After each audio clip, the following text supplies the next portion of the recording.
عارفين ليه العذراء بيكون في نجمة موجودة على كتفها وعلى راسها؟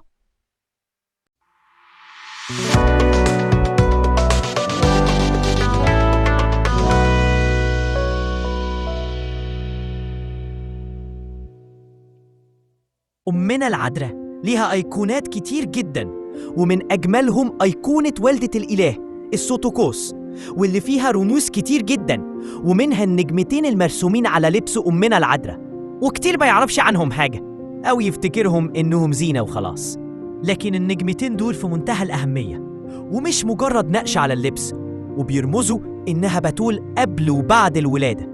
وفي بعض الأيقونات فيها 3 نجوم، وده بيكون تأكيد إنها بتول قبل وأثناء وبعد ميلاد المسيح. فأمنا العذراء، وزي ما شافوها الأنبياء في العهد القديم وشبهها الله في حزقيال إنها الباب اللي دخل وخرج منه والباب مقفول، بركة شفاعة أمنا العذراء تكون معانا، آمين.